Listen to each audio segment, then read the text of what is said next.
আল্লাহ যদি থাকতে তোর অবশ্যই দেখা যেত। অতএব আল্লাহ নাই, আর আল্লাহ যেহেতু নাই, কিয়ামত অমুক সুমুক সব বুয়া। আমি যদি তোরে সঠিক প্রমাণ দিতে পারি যে আল্লাহ তাআলা আছে, তাহলে তুই কি করবি? আল্লাহ আছে এই প্রমাণ তুই যদি আমার দিতে পারো, তাহলে আমি ইসলাম গ্রহণ করবো। যা তখন আমি মুসলমান হয়ে যাবো। যা। যদি আসাদের কপালে আল্লাহর হেদায়েত থাকে তাহলে তো অবশ্যই ও হেদায়েত পাইবে। এখন বাজে 11টা, ফাজলামি শুরু করছো নি বেটা? দেখ বেটা, আল্লাহ আছে এর প্রমাণ দেবে, আমি কোনো টেনশনই করি না।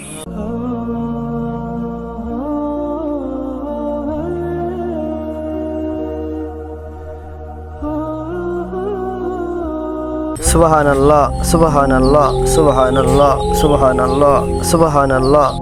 কিরে দোস্ত, জিকির করতে করতে তো একদম হাঁপাই গেছো। এই 7 আপটা খা, খাইয়ে ক্লান্তি দূর কর বেটা। বেড়া এককাল ঠিক সময় দেছো, জিকির করি আমার গলা হুগেই গেছে, তো গলাটা ঠান্ডা করি। হ্যাঁ কর। দোস্ত হ্যাঁ। তুই এটা পাইছো কই? আরে দোস্ত কোষ না, তুই আমার ছেলে না, আমি কেমনে 7 আপ আনতে পারি? ওই আবুকে কোসে না দোকানদার, এই সদাই মাপতে আসলে সামনে যাই পিছনে মারিয়ে দিছি, তুই কেমন খা। নাউজুবিল্লাহ, আস্তাগফিরুল্লাহ। তুই এই চুরি করে মাল আনছো, এ মাল আমি খামু না। কে তুই খাবি না কা? কারণ চুরির মাল খাওয়া হারাম, আমি এই হারাম খাইতে পারবো না। আচ্ছা, চুরির মাল খাইলে হইবি কি?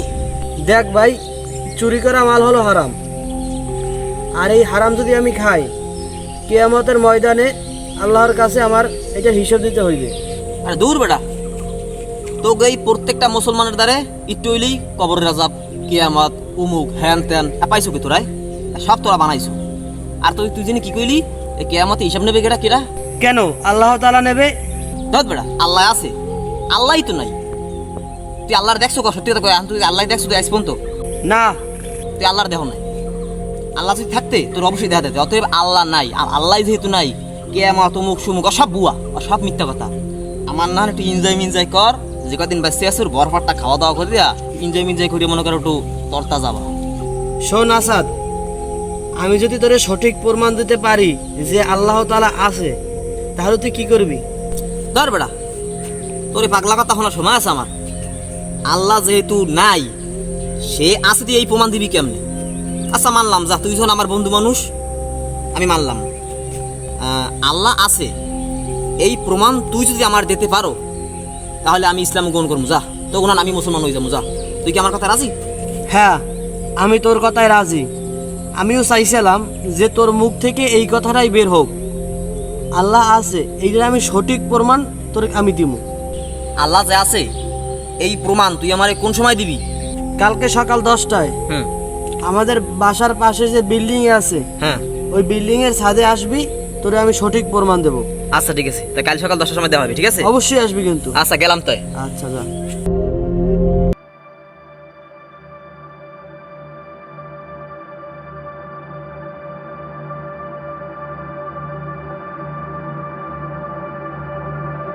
আসসালামু আলাইকুম হুজুর, আসতে পারি? ওয়ালাইকুম আসসালাম। জি আসুন, ভিতরে আসুন।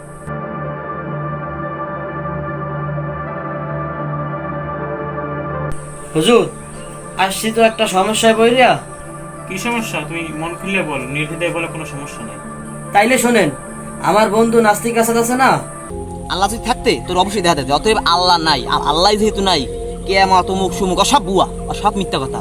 শোন আসাদ, আমি যদি তোরে সঠিক প্রমাণ দিতে পারি যে আল্লাহ তাআলা আছে, তাহলে তুই কি করবি? আল্লাহ আছে এই প্রমাণ তুই যদি আমার দিতে পারো, তাহলে আমি ইসলাম গ্রহণ করবো। যা তখন আমি মুসলমান হয়ে যাবো। যা। তুই কি আমার কথা রাজি? হ্যাঁ, আমি তোর কথায় রাজি। ও এই ঘটনা, বুঝছি। যদি আসাদের কপালে আল্লাহর হেদায়েত থাকে তাহলে তো অবশ্যই ও হেদায়েত পাইবে। আর যদি আল্লাহর পক্ষ থেকে ওর জন্য কোনো হেদায়েত না থাকে তাহলে তোর জন্য হেদায়েত নসিব হইবে না। তবে আমি সর্বোচ্চ চেষ্টা করবো ওকে বোঝানোর জন্য। আগামীকাল সকাল 10টায় আমাদের বাসার পিছনে ছাদে ওরে আসতে বলছি। আসলে ইসলাম সম্পর্কে তো আমার গভীর জ্ঞান নাই, এখন যদি আপনি আসতে পারতেন তাহলে আশা করি আসাদ ইসলাম ধর্ম গ্রহণ করত। ও আচ্ছা, তাই না? যেহেতু তুমি ওর একটা দাওয়াত দিয়ে ফেলাইছো কালকে 10টার, আমার তো অনেক ব্যস্ততা আছে, তবু আমি চেষ্টা করবো 10টার সময় ওরে থাকার ওই জায়গায়। ঠিক আছে, আমি চেষ্টা করবো ইনশাআল্লাহ। আচ্ছা তাইলে আমি এখন যাই। আচ্ছা ঠিক আছে। আল্লাহ, ওরে তো আদা দিয়ে দিছি, আল্লাহ তুমি আমার এমন কিছু হিকমত দান করো যাতে ওরা আমি বুঝাইতে পারি ও যেন ইসলাম গ্রহণ করে। আল্লাহ তুমি আমার তৌফিক দিও।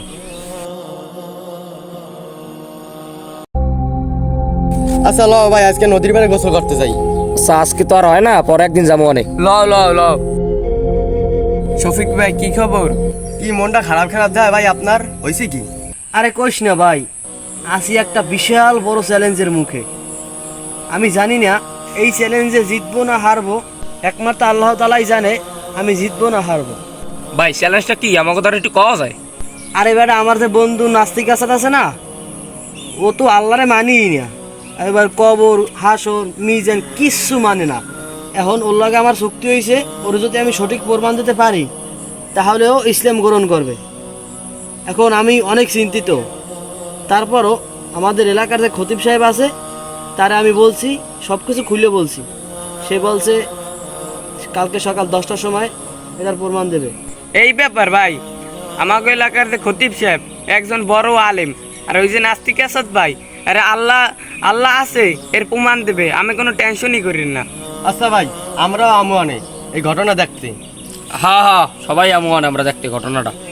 ও শফিক, তুই কইলি তোর হুজুরে আজকে 10টার সময় আইবে। 10টা 10 অলরেডি মনে করো বাজে গেছে, তোর হুজুরে কোনো খোঁজখবর নেই। এখন কই কত দূরে তুই দেখ তো কত দূর। আমি হুজুরে দাওয়াত দিছি, আর হুজুরও আমার ওয়াদা দিয়েছে। হুজুরে অবশ্যই আসবে, এটা আমার বিশ্বাস। তুই একটু ধৈর্য ধর ভাই। তুই তোর বিশ্বাস লইয়া না বেটা, তুই আল্লাহর উপর বিশ্বাস করছো, হে আল্লাহ এক্সপেন্স তোর দেখাতে তাই নাই, হুজুরে আমি কি তাই। আচ্ছা, সব কিছু লই কিন্তু ভাইজলেই হয় না। হুজুরের ওয়াদা দিয়েছে, হুজুরে আইতেছে, হয়তো একটু লেট হইতেছে। তুই একটু শান্ত হয়ে ব ভাই। আল্লাহ, হুজুরে তো দাওয়াত দিলাম, হুজুরে তো এখনো আসতেছে না। আল্লাহ তুমি হুজুরে তাড়াতাড়ি আইনে দাও এখানে।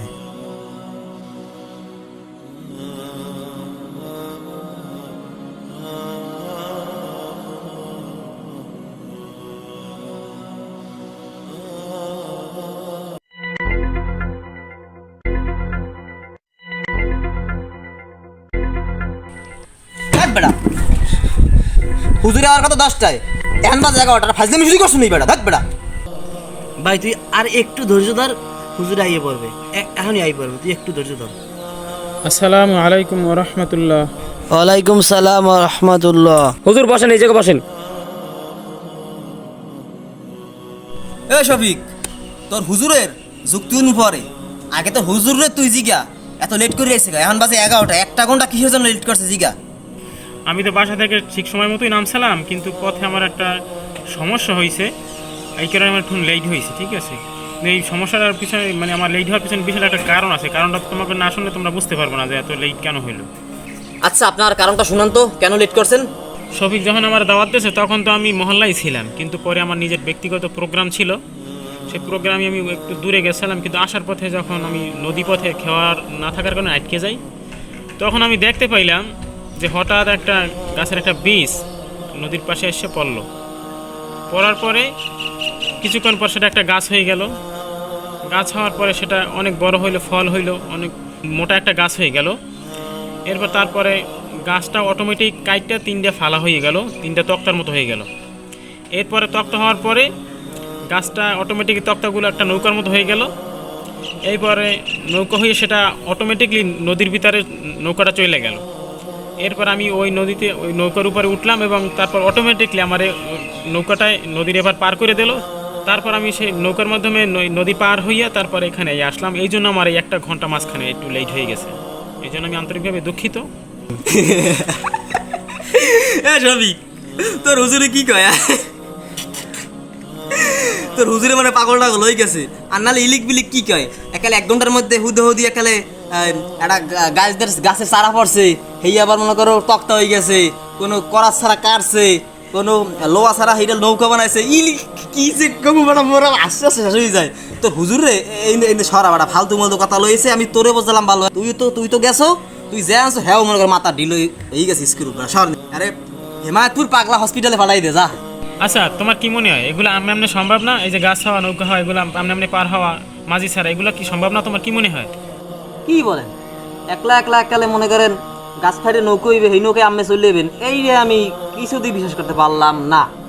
আচ্ছা আচ্ছা, তুমি বলতেছো যে সিম্পল একটু বিষয় যে একটা নৌকা হয়, এইটুকু জিনিস একা একা সম্ভব না।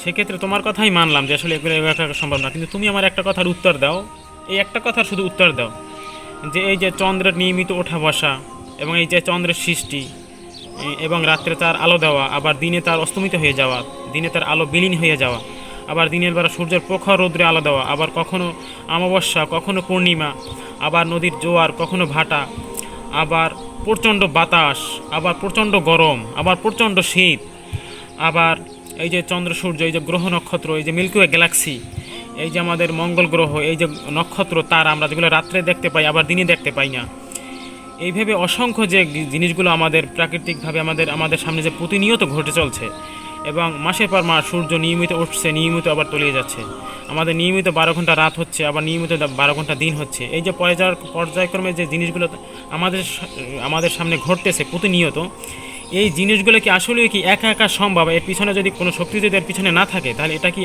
আসলেই একা একা সম্ভব? তোমার যুক্তিতে যদি ওই যে সামান্য একটা নৌকা, সেটা যদি একা একা তক্তা হওয়া, সেখান থেকে মাঝি ছাড়া পার হওয়া, এই সামান্য বিষয়টা যদি সম্ভব না হয়, তাহলে এই যে এত বিশাল পৃথিবীর যে এত কিছু ঘটতেছে প্রতিনিয়ত আমাদের সামনে আমরা দেখতেছি, হাজার মাইল দূরের রৌদ্রের তাপ আমাদেরকে জ্বালিয়ে পড়ে দিচ্ছে, আমরা ঘামিয়ে যাচ্ছি, এগুলা কীভাবে একা একা কি আসলেই সম্ভব? একটু তুমি চিন্তা করে আমাকে একটু বলো তো।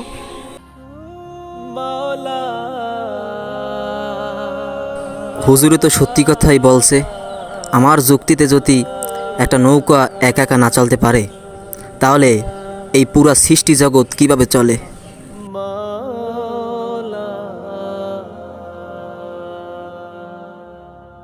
হুজুর, আপনি যেভাবে বললেন, আসলে আমি এইভাবে কখনো চিন্তা করে দেখিনি। এই সৃষ্টি জগৎ প্রতিনিয়ত যেভাবে চলছে, এতেই প্রমাণ করে দেয় নিঃসন্দেহে কেউ একজন আছে। জি আচ্ছা, তুমি যে এই পরিচালকের কথা বললা যে একজন আছেন, তিনি আর কেউ নন, তিনি মহান আল্লাহ, যিনি আমাদেরকে সৃষ্টি করেছেন শুধুমাত্র তার ইবাদত করার জন্য। আমার পক্ষ থেকে তোমার প্রতি ইসলামের দাওয়াত, আল্লাহর পথের দাওয়াত, তুমি ইসলামের পথে সামিল হও, আল্লাহর প্রতি ঈমান আনো, এটা আমার পক্ষ থেকে তোমার প্রতি দাওয়াত। আমি না জেনে শুনে আমার জীবনের অনেক সময় ব্যয় করে ফেলেছি। আমি আর এক মুহূর্ত পর্যন্ত দেরি করতে চাই না। আপনি আমাকে মুসলমান বানিয়ে দিন, আমি ইসলাম ধর্ম গ্রহণ করতে চাই। আচ্ছা, তুমি আমার হাতে হাত রাখো এবং আমার সাথে বলো, লা ইলাহা লা ইলাহা ইল্লাল্লাহু ইল্লাল্লাহু মুহাম্মাদুর রাসূলুল্লাহ মুহাম্মাদুর রাসূলুল্লাহ আশহাদু আশহাদু আল্লা ইলাহা আল্লা ইলাহা ইল্লাল্লাহ ইল্লাল্লাহ ওয়া আশহাদু ওয়া আশহাদু আন্না মুহাম্মাদান আবদুহু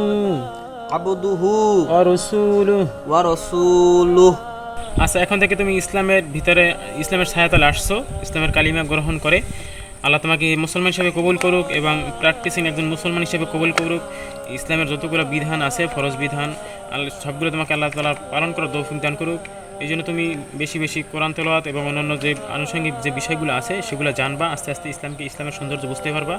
তোমাকে অসংখ্য ধন্যবাদ। আল্লাহ তোমাকে পূর্ণ হেদায়েত দান করুক। আমিন।